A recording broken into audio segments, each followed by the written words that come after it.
Hello to everyone, I welcome you all on Abhimanyu IAS platform and आज हम लोग discuss करेंगे सेकेंड वीक ऑफ सितंबर के important current affairs Punjab specific. So let's begin with this session. जो हमारा first important news है that is related to sericulture in Punjab, right. So recently जो फॉरेस्ट डिपार्टमेंट है they have taken this decision and they have launched scheme to in order to revive the sericulture. And वो sericulture को revive करने का ultimate objective यही है कि sericulture जो इंडस्ट्री है पंजाब के अंदर वहां पे प्रॉपर अवेलेबिलिटी ऑफ रिसोर्सेज कराना एंड धीरे धीरे धीरे धीरे एक्सपर्टीज जो है वो डेवलप करना जो सेरिकल्चर इंडस्ट्री के साथ जुड़ा हुआ है, राइट। सो इसका पूरा स्टार्टिंग जो है, इसको पूरा बिगनिंग जो किया जा रहा है with the mulberry plantation in Pathankot. So Pathankot के अंदर ये मलबरी प्लांटेशन है, उसको उसके साथ जो है वो शुरुआत की जाएगी। ये सारी चीज़ें जो लूप होल्स है, लूप होल्स मतलब कि जो रिसोर्सेज हैं वो इतने अवेलेबल नहीं है, एक्सपर्टीज जो है उसको भी इनकॉर्पोरेट करना सेरिकल्चर इंडस्ट्री इंडिया पंजाब के अंदर। सो ये अल्टीमेट ऑब्जेक्टिव है और उसका जो फर्स्ट स्टेप है that is this thing, right.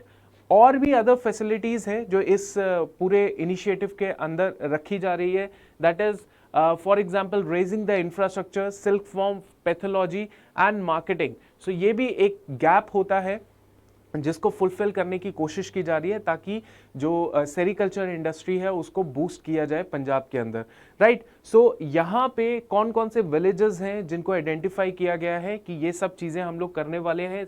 Mulberry plantation would be carried out where Durang, Khad, Pang, Toli, बधन, समाऊ, जोगहत and Bhabar.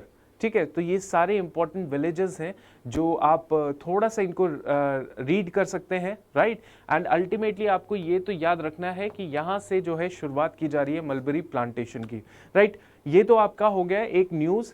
इसके रिगार्डिंग हम लोग पढ़ने वाले हैं मेंस पर्सपेक्टिव से भी और प्रीलिम पर्सपेक्टिव से भी कि कहाँ पे ये सब चीज़ें हैं, राइट। अगर हम लोग पूरे ऑल ओवर इंडिया की बात करें, सेरिकल्चर का स्टेट कैसा है, स्टेटस कैसा है इंडिया में, सो उसके ऊपर हम लोग डिस्कस करते हैं। It is the agriculture based industry, it is the agriculture based industry जिसमें जो है सिल्क वॉर्म्स को पाला जाता है, रेयरिंग ऑफ सिल्क वॉर्म्स किया जाता है for the production of raw silk.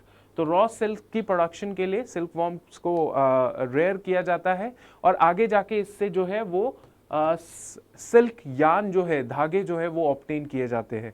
Now India की जो है मोनोपोली है इन मूगा सिल्क प्रोडक्शन में, ठीक है। इंडिया की मोनोपोली कहाँ पे? Muga silk production. ये सिल्क की भी अलग अलग वैरायटीज होती है, वो हम आगे देख लेते हैं कौन सी वैरायटीज है, but we are good in we have the monopoly in Muga silk production. India जो है रैंक करता है second, India ranks second after China in silk production. So we are good in producing the silk and we have that capacity also अगर हम world level पे बात करें। And we contribute 18% of the total global raw silk production। तो 18% जो है हमारा silk production होता है, ठीक है, ओवरऑल ग्लोबल की बात करें तो।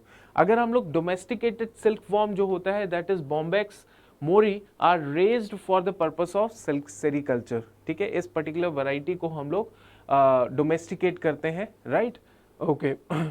नाउ नेक्स्ट इज मैंने कहा कि अलग अलग वैरायटीज होती हैं सिल्क की। सो वो वैरायटीज कौन सी है वो आप याद रखेंगे बिकॉज ये क्वेश्चन यूपीएससी के किसी एग्जाम में आया था। What are the which of the following are the different kind of different varieties of silk worm, understand. और इसमें यह भी सवाल पूछा गया था कि आप ये लगाइए ऑर्डर के अंदर लगाइए कि किसकी अच्छी वैरायटी होती है, कौन सी थोड़ा लो लेवल ऑफ वैरायटी होता है सिल्क का, राइट। तो ये भी सवाल आया था। तो दीज आर मलबरी, ओक सार, ट्रॉपिकल सार, मूगा एंड आयरी। तो ये सारी वैरायटीज हैं जो सिल्क की होती हैं, कमर्शियल इंपॉर्टेंस रखती हैं, जिसको अलग अलग different species of silk warm से ऑब्टेन किया जाता है, अंडरस्टैंड। सो मलबरी के अलावा जितनी भी वैरायटीज हैं, जैसे हमने ओक सार देखा, ट्रॉपिकल सार देखा, मूगा देखा, आयरी देखा, these are called as non-mulberry varieties of silk. These are called as non-mulberry varieties of silk. And इनको हम लोग क्या कह देते हैं? इनको हम लोग वाइल्ड सिल्क भी कहा जाता है।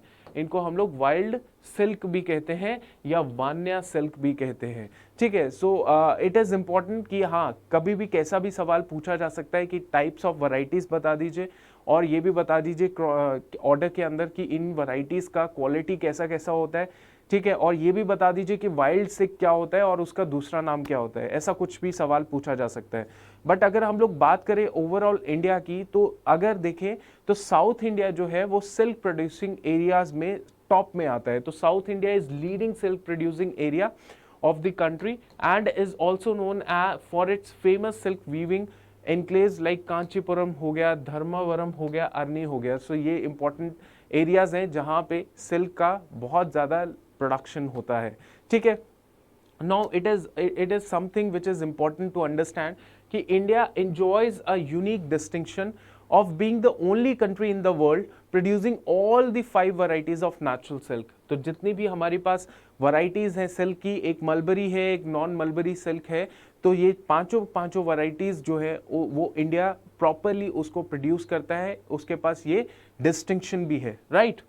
चलिए नेक्स्ट हम लोग पढ़ते हैं कि सेरिकल्चर जो स्टार्ट हुआ था पंजाब में। अगर हम लोग सेरिकल्चर स्टेटस की बात करें पंजाब स्पेसिफिक, तो let's talk about that part, ठीक है। So it started in Punjab in 1895। So ये ऑफिशियली साइट जो है पंजाब की वहाँ से लिया गया है। 1895 में स्टार्ट हुआ सेरिकल्चर पंजाब के अंदर। एंड ये जो पूरा का पूरा प्रोसेस है, ये जो पूरा का पूरा इंडस्ट्री होती है, ये बेस्ड है on sub-mountain region of the state, right? It was only confined to sub-mountain region of the state। अब जब पंजाब का रीस्ट्रक्चरिंग हो गया तो मेजर जो पोर्शन था, ये जो सिल्क प्रोडक्शन का जो पोर्शन था जहाँ पे सिल्क प्रोडक्शन थी, वहाँ वो चला गया कहाँ? हिमाचल प्रदेश के पास। तो वो चला गया हिमाचल प्रदेश के पास, अंडरस्टैंड। सो नाउ इन 1994 में जो सेरिकल्चर विंग था वो पहले क्या था, इंडस्ट्री डिपार्टमेंट के अंदर आता था, बट उसको जो है 1994 के टाइम पे इसको हॉर्टिकल्चर डिपार्टमेंट के अंदर ट्रांसफर कर दिया, understand. So as we already have discussed, it's agro based occupation and mainly जो इसको करने वाले लोग होते हैं वो बीपीएल कैटेगरी के लोग होते हैं, बिलो पॉवर्टी लाइन के रूरल पीपल होते हैं, जो मोस्टली एससी और बीसी कैटेगरी से बिलोंग करते हैं, क्लासेस से बिलोंग करते हैं। रिसेंटली अगर सेरिकल्चर एक्टिविटी पंजाब स्टेट के अंदर देखा जाए तो प्रेजेंटली ये जो सेरिकल्चर एक्टिविटीज़ है पंजाब के अंदर, ये 4 डिस्ट्रिक्ट्स के अंदर जो है वो फैली हुई हैं। जैसे हमने पढ़ा पठानकोट, गुरदासपुर, होशियारपुर, रोपड़, ठीक है। तो ये 4 डिस्ट्रिक्ट्स हैं, बिल्कुल इसको याद रखना ज़रूरी है। और these activities are control through 2 divisions, 2 divisions है। एक है हमारे पास पठानकोट में सुजानपुर एंड दूसरा है होशियारपुर की मुकेरिया डिवीजन, अंडरस्टैंड। तो ये बहुत इंपॉर्टेंट है, आपको आपके स्टेट के सेरिकल्चर इंडस्ट्री के बारे में, सेक्टर के बारे में एटलीस्ट इतनी नॉलेज होनी चाहिए ताकि आप अपना मेंस के अंदर आंसर लिख पाएं कि सेरिकल्चर स्टेटस इन पंजाब, ठीक है। तो ये आप लिख सकते हैं, Punjab is a minor silk producing state. Minor silk producing state मतलब यहाँ पे ज़्यादा ट्रेडिशनली ये सिल्क प्रोडक्शन नहीं हो पाती है, बट ये एक ऐसा प्रॉस्परस सेक्टर है जहाँ पे अगर थोड़ा बहुत ध्यान दिया जाए तो डेफिनेटली वहाँ पे एक ऑक्यूपेशन जो है लोगों के लिए बन सकता है नया, और यहाँ से लाइवलीहुड अर्न किया जा सकता है, ठीक है। तो ये नॉन ट्रेडिशनल कैटेगरी है पंजाब की, ये एरिया नॉन ट्रेडिशनल कैटेगरी है पंजाब का, राइट। हमने इतना पढ़ लिया। अब हम लोग बात करते हैं कि देखिए इससे हमें क्या क्या इन्फ्लुएंसेस निकल के आते हैं। That Punjab government recent initiative वो हमने देख लिया, मलबरी प्लांटेशन जो है वो लोग स्टार्ट कर रहे हैं, ठीक है, in order to revive the sericulture industry in within the Punjab. Sericulture state in Punjab की बात करें तो अभी हमने देख भी लिया कि अभी क्या हाल है पंजाब के सेरिकल्चर स्टेट का, स्टेटस का, राइट, और वो सारी चीज़ें। इसके अलावा scope of silk industry in Punjab, scope क्या आगे हो सकती है, लाइवलीहुड अपॉर्चुनिटी बन सकती है, एक्स्ट्रा जो इनकम है वो लोगों की बन सकती है। इस चीज़ को करने वाले जो लोग हैं वो मेजरली बीपीएल कैटेगरी के लोग हैं, बीपीएल क्लास के लोग हैं, तो उनको एक इकोनॉमिक एक हेल्प मिलेगी, है ना, फाइनेंशियल हेल्प मिल सकती है। और अगर हम लोग बात करें overview of silk industry in India, तो वो भी मैंने आपको एक्सप्लेन कर दिया कि इंडिया में कौन कौन सी वैरायटीज़ हैं, कौन सा डिस्टिंक्शन है, कितना ओवरऑल वर्ल्ड की बात करें तो कितना हमारा कंट्रीब्यूशन है सिल्क के अंदर, तो वो सारी चीज़ें हमने अभी डिस्कस कर ली है, राइट। चलिए, सो आप इस सवाल को बिल्कुल आप याद रखिए और इसको लिखने की भी कोशिश कर सकते हैं आप, ठीक है। Now next it is something जो प्रेरित करने वाला स्टेप है अपने जो आने वाली जनरेशन है, बिकॉज काफ़ी टाइम बाद हॉकी के अंदर हमने ओलंपिक जीता है, राइट।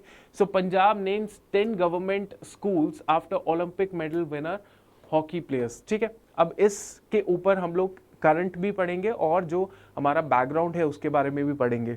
देखिए, पंजाब गवर्नमेंट ने ये एक स्टेप लिया कि 10 गवर्नमेंट स्कूल्स जो है उस जिस भी प्लेयर के रीजन के अंदर वो गवर्नमेंट स्कूल्स पढ़ते हैं, वहाँ पे उस प्लेयर के नाम से वो गवर्नमेंट स्कूल जाना जाएगा। फॉर एग्जांपल मैं आपको सीधा बताता हूँ, एक स्कूल है government senior secondary school Mithapur, ठीक है, जलंधर।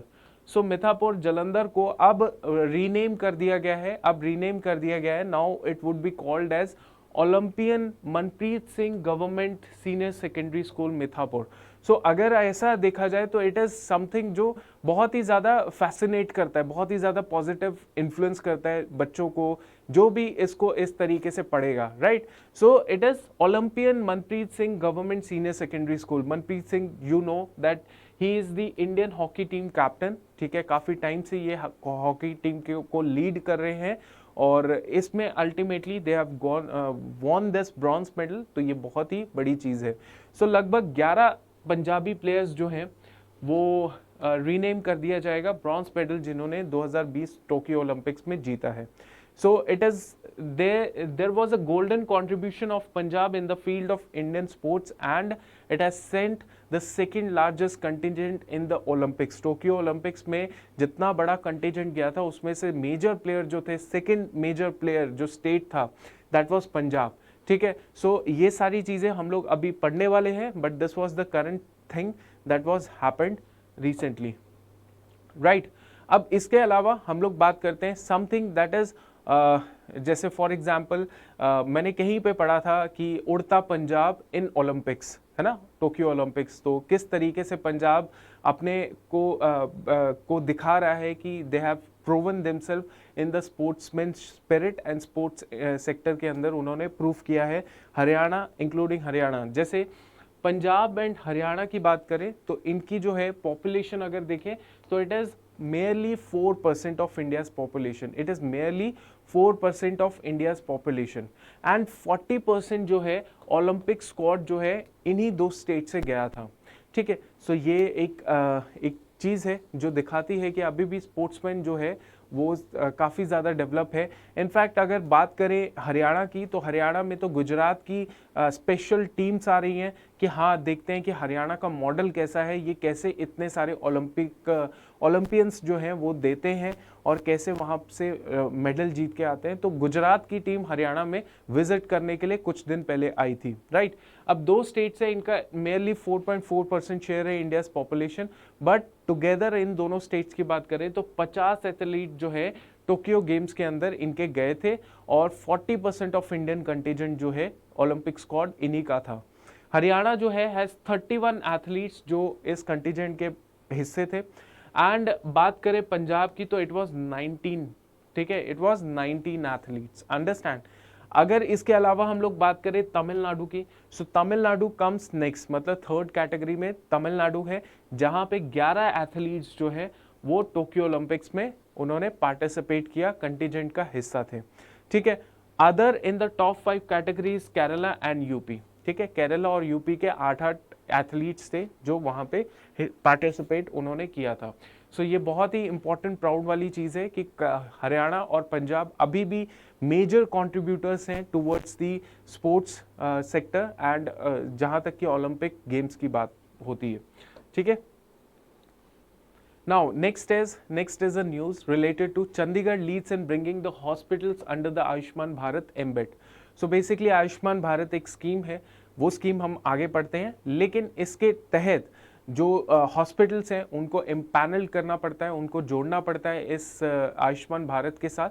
और इसमें जो है केरला सबसे ऊपर था, पंजाब उसके बाद था, एंड देन नाउ चंडीगढ़ की बात करें तो चंडीगढ़ भी अब आ चुका है इसके अंदर। Chandigarh is leading in the private hospital empanelled, ठीक है, प्राइवेट हॉस्पिटल में उसने क्या किया है, ज़्यादा से ज़्यादा उसके रीजन के जो हॉस्पिटल्स है प्राइवेट वाले, वो अब आयुष्मान भारत प्रधानमंत्री जन आरोग्य योजना के तहत जुड़ चुके हैं, ठीक है। It is basically universal health scheme coverage in the country, ठीक है। सो जितने भी हॉस्पिटल्स हैं, कितने हॉस्पिटल चंडीगढ़ में 26 एम्पैनल हॉस्पिटल हैं जो आयुष्मान भारत स्कीम के तहत जुड़ चुके हैं। उसमें से 18 जो हैं वो प्राइवेट हैं और बाकी जितने भी हैं वो गवर्नमेंट हॉस्पिटल हैं जो आयुष्मान भारत के साथ जुड़ चुके हैं। बट अगर हम लोग ओवरऑल अक्रॉस द कंट्री की बात करें तो 41% जो है वो प्राइवेट हैं और बाकी जितने भी हैं 58.8% वो गवर्नमेंट हॉस्पिटल्स हैं। अंडरस्टैंड? सो इसमें मेजरली अभी भी गवर्नमेंट हॉस्पिटल ज़्यादा इम्पैनल्ड है as far as the national status is concern, ठीक है। अब पंजाब की बात करें, ये थोड़े से डेटा है, ये डेटा अपने लिए इतना इंपॉर्टेंट नहीं है, फिर भी हम लोग एक बार पढ़ लेते हैं कि Punjab out of 878 empanel hospital 72% जो है वो प्राइवेट है। तो पंजाब में तो मेजरली जो है वो प्राइवेट हॉस्पिटल ही हैं जो इम्पैनल हो चुके हैं। और क्वाइट लाइक केरला, केरला में भी जो है मेजरली जो हॉस्पिटल्स हैं they are all private only, वो जुड़े हैं, वो एम्बिट में आए हैं आयुष्मान भारत के, ठीक है। सो ये आप याद रखेंगे। नाउ अब हम लोग बात करते हैं आयुष्मान भारत, अगर वो लॉन्च हुई है चंडीगढ़ में तो वो कब लॉन्च हुई है? दैट वाज लॉन्च्ड इन सितंबर 23, 2019, ठीक है। अब इसके अलावा फाइनेंशियल कवर के अलावा, कि फाइनेंशियल कवर तो दिया ही जाता है, but scheme also focuses on prevention of diseases. जैसे कौन सी डिजीजेस? जो नॉन कम्युनिकेबल डिजीजेस हैं, जैसे हाइपरटेंशन हो गया, डायबिटीज हो गया, लाइफस्टाइल डिजीजेस हो गया, उनको भी प्रिवेंट करने के लिए कोशिश करती है ये स्कीम, ठीक है। अब इस स्कीम का काम यही है कि जो खर्चे होते हैं, पॉकेट एक्सपेंडिचर होते हैं, when ever we want some health coverage या हेल्थ फैसिलिटी लेनी है, तो उस टाइम पे हमारे जो आउट ऑफ पॉकेट एक्सपेंडिचर है उनको कम करना, ठीक है। और it is a flagship scheme of government of India, जिसमें प्रोवाइड किया जाता है health cover of 5 lakh per family per year, 5 lakh per family per year दिया जाता है for what? Secondary and tertiary care hospitalisation to those जो बीपीएल है, below poverty line है। अंडरस्टैंड? तो ये याद रखिएगा। कब लॉन्च हुआ है? 2019 में चंडीगढ़ में तो लॉन्च इसीलिए हुआ, एंड आगे आउट ऑफ पॉकेट एक्सपेंडिचर को रिड्यूस करना फ्लैगशिप स्कीम है। हेल्थ कवर जो है वो 5 lakh per family per year for the secondary and tertiary sector hospitalisation to below poverty line, ठीक है।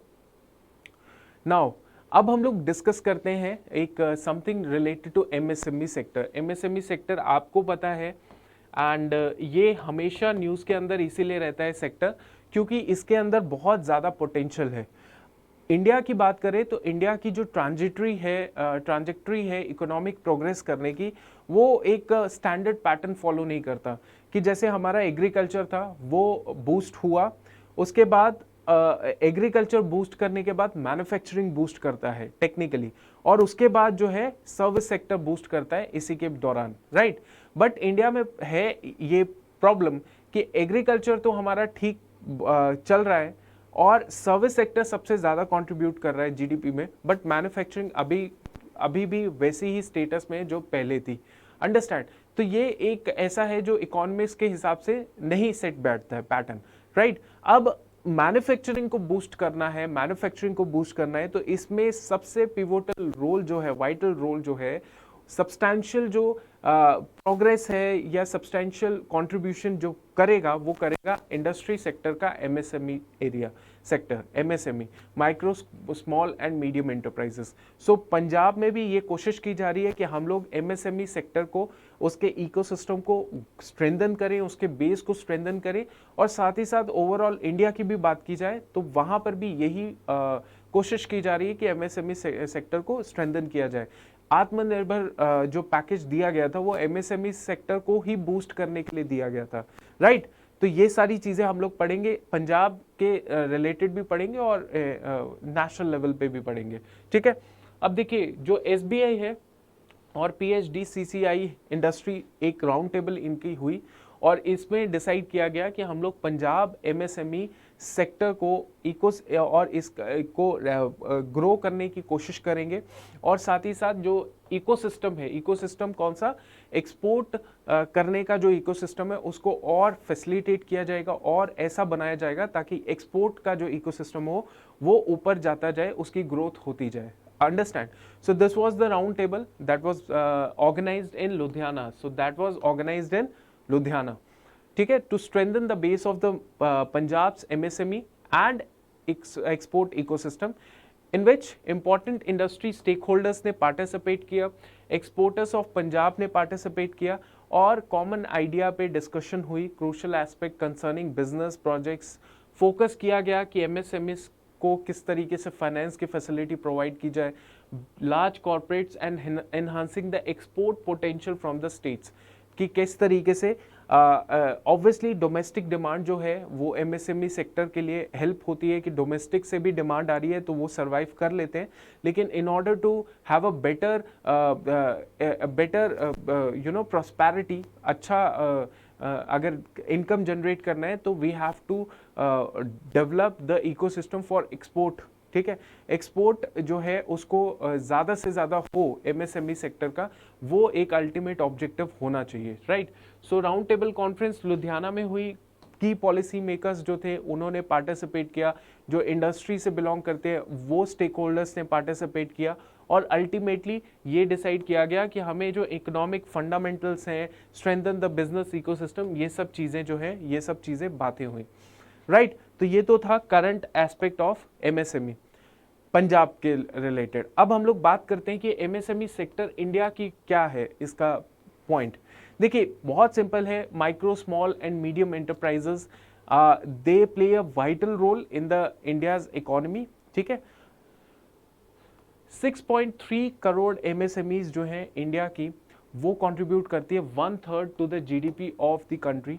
ठीक है, and also it provides large number of employment to the people. ठीक है, बहुत सारी एम्प्लॉयमेंट जो है ये प्रोवाइड करती है. ठीक है, ये सेक्टर जो है ये लाइवलीहुड के लिए बहुत इंपॉर्टेंट है. लार्ज नंबर मतलब 110 मिलियन जॉब्स जो है ये प्रोवाइड करती है. और जो करंट एम्फेसिस जो है वो आत्मनिर्भर अभियान के तहत करंट एम्फेसिस दिया जा रहा है ऑन आत्मनिर्भर अभियान, ताकि इन MSME सेक्टर्स को बेसिकली एक थोड़ा सा बूस्ट मिले. आपको पता है कोविड की वजह से स्लो डाउन आ चुका था, काफ़ी सारे बिजनेसेस MSMEs के ठप हो चुके थे, तो वहीं से उसी स्लो डाउन की उसी को टैकल करने के लिए आत्मनिर्भर पैकेज भी लॉन्च किया गया गवर्नमेंट के द्वारा. राइट. अब इसका इंपॉर्टेंस यही है, इंपॉर्टेंस आपको पता चल गया कि इतनी सारी MSME सेक्टर की इंडस्ट्रीज हैं, छोटे छोटे इंटरप्राइजेस हैं जो कंट्रीब्यूट करते हैं 1/3 ऑफ द GDP. तो अगर इनको बूस्ट किया गया तो हमारी GDP जो है वो भी बूस्ट होगी. $5 trillion economy by 2025. It is only possible when we boost the farmers income, doubling the farmers income, and also when we boost the MSME contribution. Right. तो ये दोनों से ही हमारी $5 ट्रिलियन इकोनॉमी होगी. अंडरस्टैंड. अब नेक्स्ट हम लोग बात करते हैं कि देखिए गवर्नमेंट ऑफ इंडिया ने 2019 में भी यही कहा था, 20 में भी यही कहा था, एक प्लान आउट किया था कि half of the India's GDP जो होनी चाहिए वो कहाँ से होनी चाहिए, वो MSME सेक्टर से होनी चाहिए. अभी 1/3 है, half of the India's GDP should come from the MSME sector. ये एक सोच रखी थी गवर्नमेंट ने. एंड ऑल्सो उन्होंने बोला था कि 50 मिलियन फ्रेश जॉब्स जो है नेक्स्ट 5 साल के अंदर हम लोग MSME सेक्टर के अंदर वो जनरेट करने वाले हैं. राइट. बट आपको पता है कि प्रॉब्लम क्या हुई, स्लो डाउन हो गया. स्लो डाउन किस वजह से, कोविड-19 की वजह से स्लो डाउन हुआ. साथ ही साथ स्ट्रक्चरल रिफॉर्म्स लाए गए जब इकोनॉमी के अंदर, जैसे आपको पता है GST लाया गया. एक रिपोर्ट अभी रिसेंटली आई है कि GST जो है उसकी वजह से काफ़ी ज़्यादा जो लोग हैं उनको प्रॉब्लम आ रही है, जो प्रोड्यूसर्स हैं उनको प्रॉब्लम आ रही है, जो सेलर्स हैं उनको प्रॉब्लम आ रही है, बिकॉज यहाँ पे बहुत सारी चेंजेस GST में कर दिए गए हैं. टेक्निकल जो नॉलेज है सेलर्स को उतनी है नहीं GST के बारे में, इसीलिए दिक्कत आ रही है. And roll out and demonetization had a adverse effect on the MSME sector. So ये सारे structural reforms GST किया गया. उसके बाद जो डीमोनेटाइजेशन किया गया, कोविड आ गया, तो ये सारी जो चीज़ें हैं इससे हमारी एमएसएमई जो सेक्टर है वो थोड़ा सा बैकफुट में आ चुका है, राइट। ओके, नाउ अब हम लोग डिस्कस करेंगे what are the challenges that are being faced by the MSME sector. इनको हम लोग क्विकली देख लेते हैं क्या क्या चैलेंजेस हैं। देखिए बहुत सिंपल सी चीज़ है, अभी मैंने 2019 का भी बताया, गवर्नमेंट का ये विजन था। अब नीति आयोग का स्ट्रैटेजी है, डॉक्यूमेंट है, दैट इज इंडियाज 75, ठीक है, जब 75 साल पूरे हो जाएंगे तो they have thought, they have envisioned that doubling the current growth rate of manufacturing sector by 2022, ठीक है। सो 2022 तक हम लोग जो ग्रोथ रेट है मैन्युफैक्चरिंग सेक्टर की उसको डबल करना चाहते हैं। बट ये जो थॉट है, ये जो विजन है, ये विजन में हमारे पास कुछ चैलेंजेस हैं। वो चैलेंजेस क्या है, वही चैलेंजेस की हम लोग डिस्कशन करेंगे। सबसे पहला चैलेंज तो यही है कि इन्वेस्टमेंट में क्या है कि आपको पता है स्लो डाउन आया, because of a lot of reason slow down आया, और जो इन्वेस्टमेंट है वो इन्वेस्टमेंट 2011-12 से ही कम होती जा रही है। तो काफ़ी कम इन्वेस्टमेंट हो रही है इस सेक्टर के अंदर। Presently facing the credit from the banks, in fact banks भी जो है क्रेडिट देने से थोड़े से पीछे हट जाते हैं, रिलक्टेंट हो जाते हैं कि हाँ एमएसएमई सेक्टर है तो यहाँ पे थोड़ा सा पीछे हट जाओ बैंक्स के क्रेडिट देने के अंदर, ये बात की जा रही है। उसके बाद अगर हम लोग बात करें टेक्नोलॉजी एडॉप्शन की बात करें तो एमएसएमई सेक्टर में नई टेक्नोलॉजी को एडॉप्ट करने में रिलक्टेंस बिल्कुल दिखाई जा रही है। देखिए नई टेक्नोलॉजी क्या है, artificial intelligence, data analysis, machine to machine communication, robotics की बात करें, रोबोटिक्स से रिलेटेड टेक्नोलॉजीज हैं जिनको हम ये सारी जो टेक्नोलॉजीज हैं, ये टेक्नोलॉजीज को हम कलेक्टिवली जब आ जाएंगी हमारे एमएसएमई सेक्टर में, तो वो एमएसएमई सेक्टर को would be called industry 4.0 version होगा, ठीक है। It is a basically MSME जो सेक्टर है, it is basically large scale manufacturing sector के अंदर तो ये सारी चीज़ों को इनकॉर्पोरेट करना it's a bit easier task than incorporating the same technology in the MSME sector, right. Because वहाँ पे इंडिया में एमएसएमई सेक्टर में अभी भी इतनी ज़्यादा स्किल्स नहीं है, वह हाथों से काम ज़्यादा होता है। तो ये सारी टेक्नोलॉजी आप लार्ज स्केल सेक्टर के अंदर तो आप कर सकते हो, मैन्युफैक्चरिंग सेक्टर के अंदर इनकॉर्पोरेट कर सकते हो, बट यहाँ पे करना एक मेजर कंसर्न है, चैलेंज है, राइट। इसके अलावा और भी कई सारे इश्यूज हैं, जैसे डेटा सिक्योरिटी हो गया, रिलायबिलिटी ऑफ डेटा हो गया, stability in the communication transmission हो गया, ये भी बेसिकली चैलेंज पोजेस करता है टेक्नोलॉजी एडॉप्शन को। अंडरस्टैंड, आज के टाइम पे आपको ये भी पता है कि ग्लोबल लेवल पे देखे, it is the era of globalisation, जहाँ पे ओपनिंग अप ऑफ बॉर्डर्स होते हैं, एक कंट्री दूसरी कंट्री के साथ ट्रेड कर रही है, तो उस सिचुएशन में जो एमएसएमई है उसका जो एक्सपोर्टेड गुड इंटरनेशनल मार्केट में जाएगा और 4 कंट्रीज का और भी एक्सपोर्टेड गुड उस मार्केट के अंदर आएगा, तो there would be a great competition from the international manufacturing companies, great competition. Understand, चलो। इसके अलावा that we have a domestic demand, हमारे पास अच्छी खासी डोमेस्टिक डिमांड रहती है, बट डोमेस्टिक डिमांड से एक सेक्टर प्रॉस्पर नहीं होता, प्रॉस्पर होता है थ्रू अ एक्सपोर्ट, ठीक है। एक्सपोर्ट जितना ज़्यादा एक इंडस्ट्री करेगी उतना ज़्यादा उसको बेनिफिट मिलेगा, ठीक है।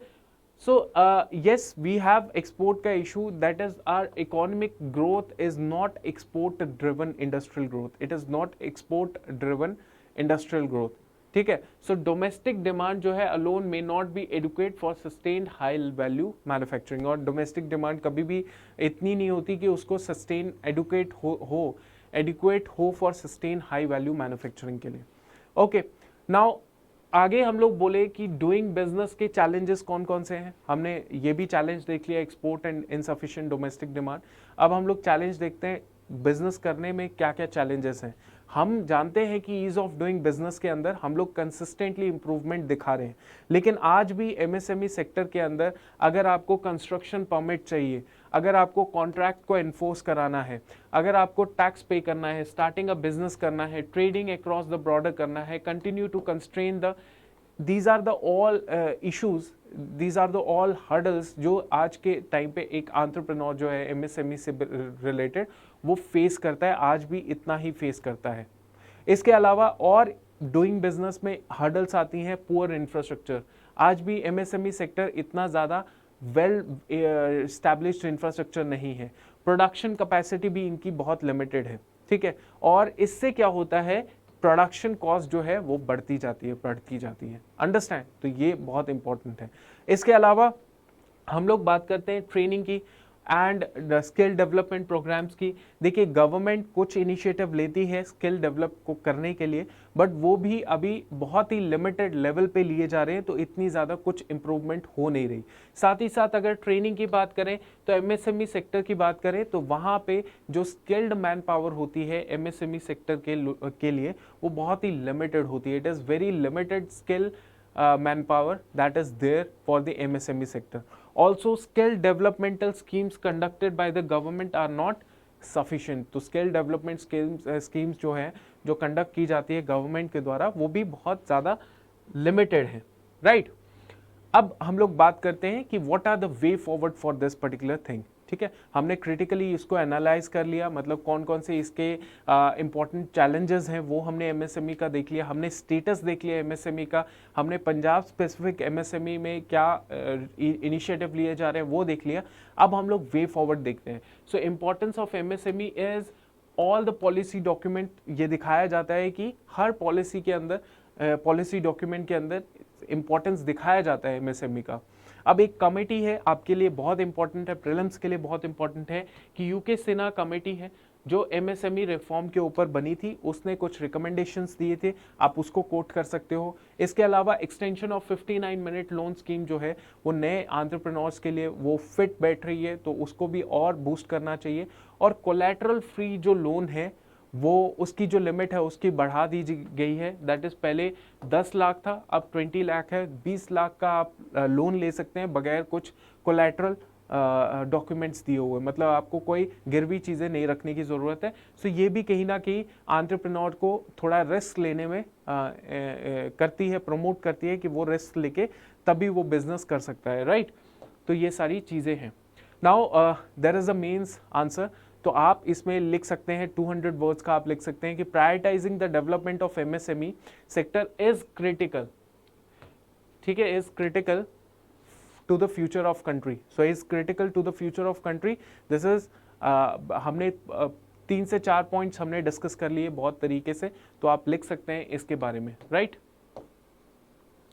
नाउ ये छोटे छोटे सवाल हैं जो आप आंसर दीजिएगा मुझे कमेंट सेक्शन के अंदर।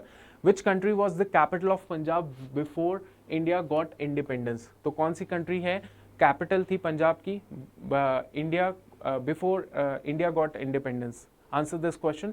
Is it Chandigarh, Amritsar, Lahore and Delhi. So इसका आंसर क्या है, इसका आंसर है लाहौर, अंडरस्टैंड। चलिए नेक्स्ट क्वेश्चन देखते हैं। Which is the biggest grain market of Punjab. कौन सी है जो बिगेस्ट ग्रेन मार्केट है पंजाब की, खन्ना, कोटकपुरा, मनसा या Morinda. Biggest grain market of Punjab, so it is D option, Khanna, ठीक है। Next is when was the treaty of Amritsar held. Now this is a question जो HCS में भी अभी पूछा गया था, तो ये ट्रीटी ऑफ अमृतसर आप बिल्कुल याद रखिएगा कब क्या हुई थी।